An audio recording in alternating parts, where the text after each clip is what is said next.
जय माता दी। जा उस घमंडी स्त्री अगर मेरी बात ना माने तो उसको केश पकड़कर खींचता हुआ लेके आ। अरे ये महाभारत के सिर्फ युद्ध की बात नहीं है। इस संसार में सबसे विकराल जो युद्ध हुआ था माता का चंडमुंड और सुग्रीव के साथ, ये उसकी बात है। इस कथा को हम आगे सुनते हैं।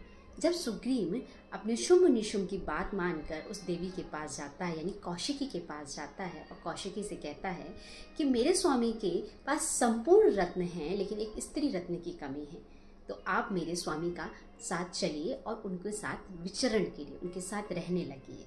जैसे ये बात सुनती हैं तो देवी हंसने लगती है कौशिकी और एक मुस्कुराती हुई बात कहती है, अरे मैंने अपने आप को स्त्री समझने की चेष्टा करी और मैं तो भूल ही गई थी मैं एक रत्न हूँ, लेकिन इस चेष्टा के कारण मैंने एक प्रण ले लिया है जो मेरे साथ युद्ध करेगा, जो मेरे अहंकार का मर्दन करेगा और जो मेरे समान बलवान होगा मैं उसी के साथ अपना पाणी ग्रहण संस्कार करूंगी।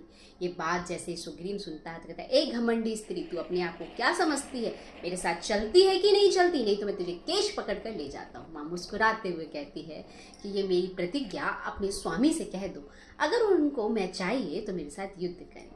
ये छोटी सी बात है लेकिन इसका असर कितना होता है। देखो माँ कोई बात कह रही है तो एक टेक्निक होती है उसके अंदर, और टेक्निक क्या है कि माँ कोई साधारण नहीं है, वो पराविद्या अपराविद्या को जानने वाली है। वो पूर्ण सरस्वती का ज्ञान है और जिसे संसार रचा है, माया रची है। माया में जितना जाएंगे माया को समझते हैं लेकिन फिर भूल जाते हैं। तो इस माया के साथ युद्ध प्रारंभ होता है, जो हमारे अंदर भी होता है और हमारे बाहर भी होता है। अंदर संस्कारों से युद्ध होता है, बाहर समाज से युद्ध होता है, बाहर के कर्मों से युद्ध होता है। हम ये जीत भी जाते हैं तो दूसरा आता है अहंकार।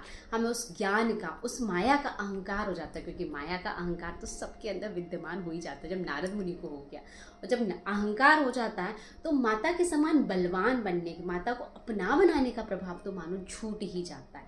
लेकिन जब तीनों ही कंडीशन हमारी पूर्ण हो जाती है तो माता हमारे साथ पाणी ग्रहण करती है, यानी अर्धांगिनी, यानी हमारा आधा स्वरूप उस ज्ञान में स्वरूप के कारण बदलने लगता है, प्रभावशाली लगता है। या तो हम उनका पाणी ग्रहण करने लायक हो जाते हैं, उन्हें अपनाने लायक हो जाते हैं, या वो हमें अपनाने के लायक हो जाती है, वो हमारे अंदर प्रवेश कर जाती है, वो हमें अपने आत्मसात कर लेती है। ये है माता की तीसरी कंडीशन।